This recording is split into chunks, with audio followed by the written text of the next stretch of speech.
Hey everybody, this is Brian and welcome to the 71st Qt tutorial with C++ and GUI programming. Today we're going to be covering UDP sockets. So we're going to say my UDP test and just throw this in the usual location wherever you're putting your projects. Next, finish, finish. And I have to apologize if you hear some noise in the background. My kitten seems to think that my blinds are new toys, so as much as I try to keep him away from him, he just really wants to play with them. Alright, let's save that. Now, if you've been watching the TCP tutorials, you should know that this is going to be much easier. First off, what is UDP? Well, UDP is the exact opposite of TCP. Let me get this class built here. Having some technical difficulties. Thank you, kitten. Alright, so let's actually include it. QUDPSocket. And then let's look this up in help, just so we can really quickly see what we're working with here. The QUDP class reference. If you read the class description, it says that the UDP, or User Datagram Protocol, is a lightweight, unreliable, datagram-oriented, connectionless protocol. What in the world does all that mean? Well, it means you send very small, very fast packets. It's unreliable because there's no three-way TCP handshake.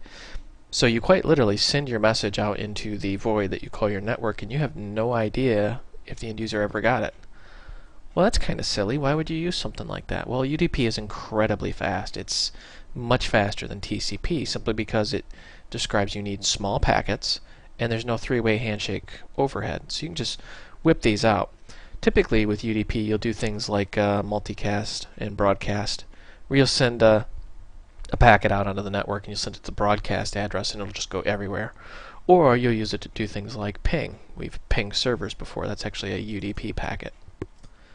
So we are going to do a very kind of slimmed down client server all-in-one thingy, just to kind of show you how this class works. And this is probably going to be the first and last video we're going to cover with UDP, simply because it's not really used that much. I mean, it is used, but most everything out there is TCP. And then whoops, that's a slot, not a signal. What am I thinking here? Ready read should look familiar for you if you've been following the TCP tutorials. And then for our private, we're just going to make a private variable here called QUDPSocket. We'll call it socket here. So we have to implement really two things here. Say hello and ready read. So let's grab that, save that.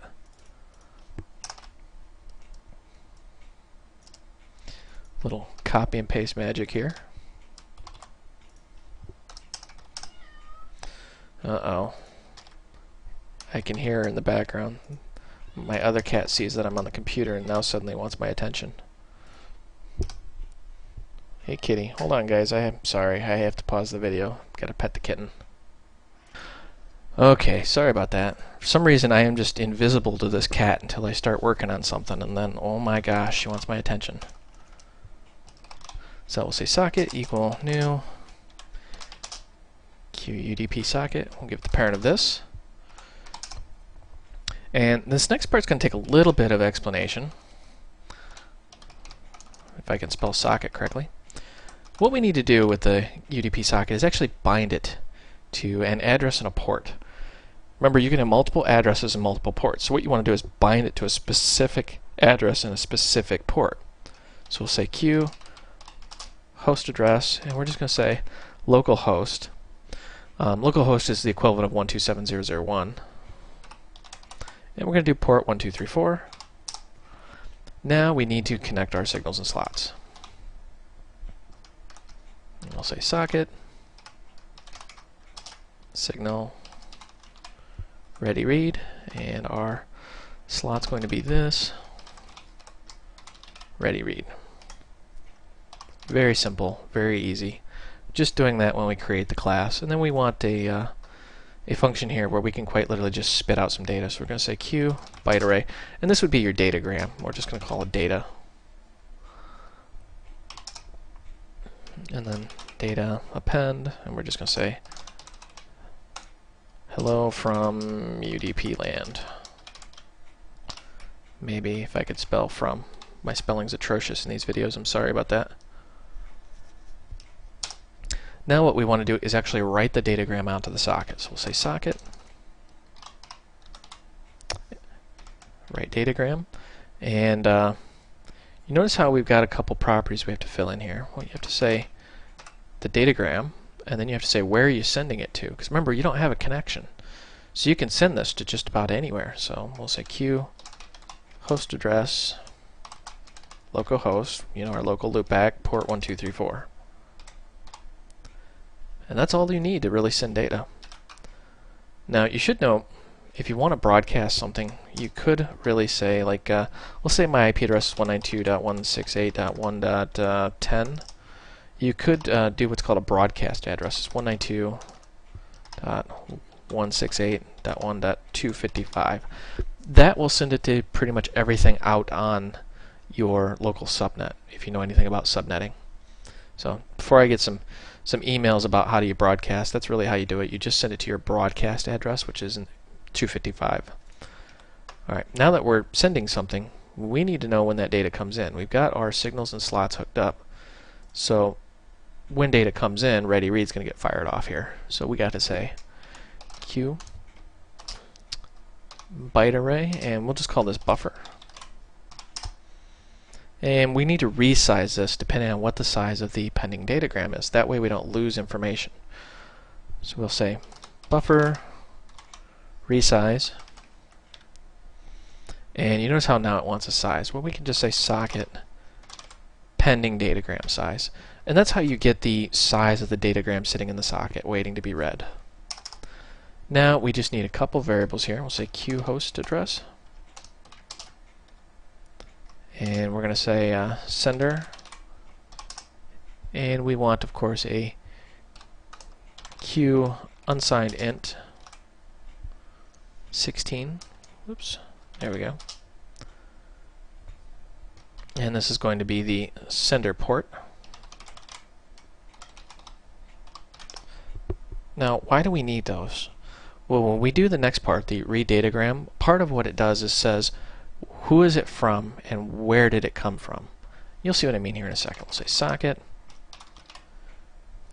read datagram, and now we need the buffer data, so it'll fill those bytes, and then it wants to know how big can you fill this. So we'll say buffer.size.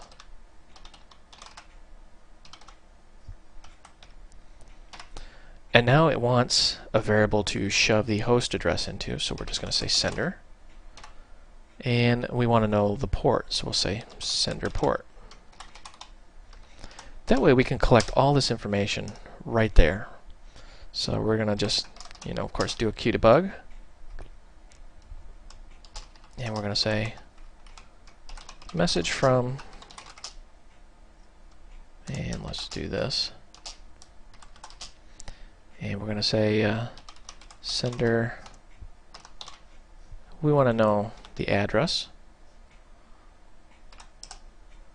And let's just do a little copy and paste magic here just to make life a little easier on us. And we'll say message port. We want to know what port this thing came on.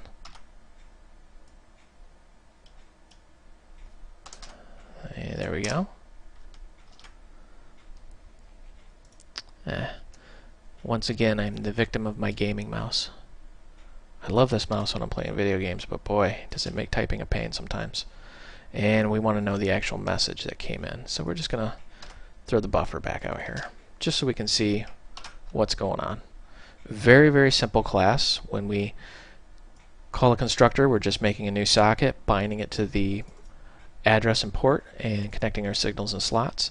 We have a function that sends out information, hello from UDP land, and we're writing that datagram out to the socket. We have ready read. This is our slot that is called when there is a pending datagram in the socket. and then we can just, resize our buffer, shove that data into the buffer, and get the address it came from and the port it came from. So now in our main.cpp, we can just say include myUDP, and we're going to make a client server here. So we're just going to say myUDP, and we're going to call this server, and myUDP, we'll call this client. And we're going to say client, say hello. That's really all there is to it. Let's see if we can get a build and compile out of this. No matching, blah, blah, blah. What did I do wrong here? Well, let me pause the video super quick and figure this one out. Yes, silly me, it wants the address of these. Sorry about that. There we go. Now we should get a clean compile out of this. There we go. Now, as you can see, it says message from 127001. That's our local loopback. Message port. Whoa, that's a big number. Where did that come from? Well, that is the port that the client is actually sending on. Remember, we bound and listened to a specific port. Doesn't necessarily mean that's the port you're going to send on, though. Hello from UDP land is our message. So that's our datagram in its entirety. So as you can see, there's really not a whole lot to UDP. It's pretty simple protocol here.